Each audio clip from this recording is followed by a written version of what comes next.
Hello everyone, আসসালামু আলাইকুম। আমি আজকে ভীষণ মজার একটি তরকারি রান্না করব। আজকে আমি নোনা ইলিশ দিয়ে কচুরলতির চচ্চড়ি করব। কচুরলতি রান্না করার জন্য আমি এখন প্যানের মধ্যে দিয়ে দিব সয়াবিন তেল। তেলের মধ্যে এখন আমি দিয়ে দিব পেঁয়াজ কুচি আর দিয়ে দিব কাঁচামরিচ। কচুরলতির মধ্যে এরকম করে কাঁচামরিচ কেটে দিবেন। এই কচুরলতির তরকারির মধ্যে কাঁচামরিচ এরকম করে চিড়ে দিলেই বেশি ভালো লাগে খেতে। পেঁয়াজের মধ্যে এখন আমি দিয়ে দেবো রসুন কুচি। রসুন আমি পেঁয়াজের সাথে তেলের মধ্যে ভালো করে ভেজে নেব। এই পেঁয়াজের মধ্যে এখন আমি দিয়ে দেবো ধুয়ে পরিষ্কার করে রাখা নোনা ইলিশ। নোনা ইলিশ আমি এরকম ছোট ছোট করে কেটে দিয়েছি।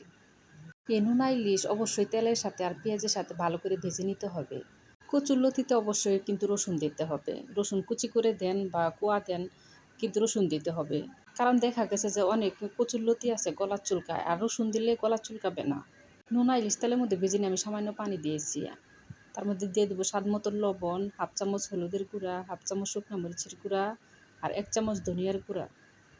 ঝালটা পরিমাণ মতো দিবেন, যে যেমন ঝাল খান সেই অনুযায়ী মরিচের গুঁড়া দিবেন। আমার এই কচুরলতি রান্নাতে একদম ঝাল বেশি হবে না, আবার একদম যে কম হবে সেটাও না। আর কচুরলতির মধ্যে একটু ঝাল ঝাল হলে খেতে বেশি ভালো লাগে। মশলা আমি কষিয়ে নিয়ে দিয়ে দিব কচুরলতি। কচুরলতি একটু মোটা ছিল, আমি এর মধ্যে এরকম করে কেটে নিচ্ছি। আর দেখতেও সুন্দর লাগে, মশলাও ঢুকে ভেতরে, খেতে পরে ভালো লাগে। কচুরলতি মশলার সাথে মিশিয়ে নিয়ে এখন আমি ঢাকনাটা ঢেকে দিব সেদ্ধ হওয়ার জন্য। এই কচুরলতি রান্না হতে কিন্তু বেশি সময় লাগে না, খুব অল্প সময়ের মধ্যে এই কচুরলতি রান্না করে নামিয়ে ফেলা যায়। আমার এইরকম ভিডিও যদি আপনাদের ভালো লাগে সবাই লাইক, কমেন্ট, শেয়ার করবেন। আর আমার চ্যানেলটি সাবস্ক্রাইব করে চ্যানেলের পাশেই থাকবেন। লতি আমার কষানো হয়ে গেছে, এখন আমি দিয়ে দিব সামান্য একটু পানি। বেশি পানি দেব না, যেহেতু আমি চচ্চড়ি করব তার জন্য অল্প করে পানি দিয়েছি। রাঁধুনি সস আর পাঁচফোড়ন আমি একসাথে গুঁড়া করে নিয়েছি, তাই হাফ চামচ আমি কচুরলতির উপরে দিয়ে দিলাম। এখন আমি ঢাকনাটা ডেকে কচুরলতি রান্না করে নিব। আমাদের দেখবেন যে একঘেয়ে খাবার খেতে খেতে কিন্তু খেতে ভালো লাগে না।